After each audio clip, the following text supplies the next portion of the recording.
రోజుల్లో ఇచ్చిన గ్యారెంటీలు కూడా అమలు చేయండి. నేను తెలంగాణ రాష్ట్రం సాధించే నాటికి తెలంగాణ అన్ని రంగాల్లో వెనుకబడినటువంటి రాష్ట్రం. దాన్ని ఇవాళ సాధ్యమైన మేరకు అన్ని రంగాల్లో ముందుకు తీసుకొచ్చాం. దాన్ని ఇంకా ముందుకు తీసుకెళ్లడం కోసం మీరు కూడా మోసపూరితమైనటువంటి హామీలు ఇచ్చి ప్రజల్ని మాయ చేసే అధికారానికి వచ్చారు. మీరు ఏదైతే మోసపూరితమైనటువంటి హామీలు ఇచ్చారో ఆ హామీలన్నింటినీ కూడా అమలు చేసే దిశగా మీరు ప్రయత్నం చేయండి. మీరు ఈ రాష్ట్ర ప్రజలందరినీ కూడా మెప్పించండి, సుపరిపాలన అందించండి, మేము కూడా సంతోషిస్తాం. కానీ మీరు మసిపూసి మారడికాయ చేసినటువంటి ఏవైతే ఇచ్చినటువంటి హామీలు ఉన్నాయో వాటిని తుంగలో తొక్కి ఏదో పూర్తి మంత్రంగా మేము అమలు చేశామని చెప్పని ఆర్థిక సంబంధం లేనటువంటి ఒక ఆర్టీసీ బస్సులలో ఉచితమైనటువంటి ప్రయాణాన్ని మొదలుపెట్టి ఆహా ఓహో మేము కేవలం 2 రోజుల్లోనే మొదలుపెట్టామని చెప్తున్నారు. కానీ మేము ఇచ్చిన డేట్ కాదు, మీరే ప్రకటించుకున్నటువంటి తారీఖులు ఉన్నాయి. మేము అధికారంలోకి వచ్చిన 9వ తారీఖు నాడు ప్రమాణ స్వీకారం చేసిన తర్వాత మొట్టమొదటి ఫైల్ మీద 2 లక్షల రుణమాఫీ చేస్తామన్నారు. మీరెవరు కూడా అప్పులు కట్టుకోబాకండి, ఇంకా కావాలంటే బ్యాంకుకు వెళ్ళి 2 లక్షల రూపాయలు తెచ్చుకోండి అని చెప్పన్నారు. ఇక్కడ తెలంగాణ రైతులను నమ్మండి. తెలంగాణ రైతులు ఎవరు బ్యాంకులు మోసం చేయడం కోసమో లేదా బ్యాంకు నుంచి రుణ వస్తే తీసుకొని దాన్ని మాఫీ చేసుకోవడం కోసం రుణం తీసుకునేటువంటి వాళ్ళు కాదు తెలంగాణ రైతులు. తెలంగాణ రైతులు వ్యవసాయ అవసరాల కోసం అప్పు తీసుకునేటువంటి రైతులు. కానీ నువ్వు ఏమన్నావంటే రైతులు మీరు వెళ్ళి బ్యాంకు నుంచి డబ్బులు తెచ్చుకోండి అంటే బ్యాంకుల్ని కూడా మోసం చేయండి అనేటువంటి మోసపూరితమైనటువంటి విషయాన్ని ప్రజలకు నేర్పేటువంటి ఒక సంస్కృతి కుసంస్కృతి కాంగ్రెస్ నాయకుల దగ్గర ఉంది.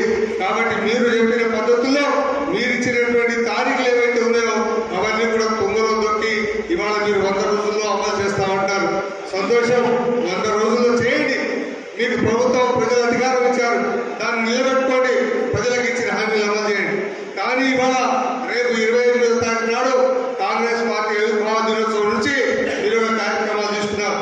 ప్రజాపాలన ఏదైతే మీరు తీసుకున్నటువంటి ప్రజాపాలనలో అంతకు ముందే దానికంటే ముందే ఒక శాసనసభ సమావేశాలు కూడా పూర్తి అయిపోయినాయి. ఆ శాసనసభ సమావేశాల్లో మా పార్టీ ప్రెసిడెంట్ అయినటువంటి కేటీఆర్ గారు మాట్లాడారు.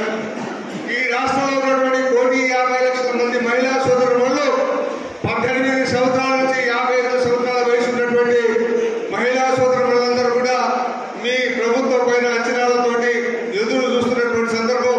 మీరు ప్రతి మహిళా సోదరునికి కూడా 2,500 రూపాయల డబ్బులు ఇస్తామని చెప్పినటువంటి సందర్భం ఉంది. కాబట్టి దయచేసి ఆ 1,50,00,000 మంది మహిళా సోదరులకు మీరు 2,500 రూపాయలు ఇవ్వండి అని చెప్పని అడుగుతున్నాం.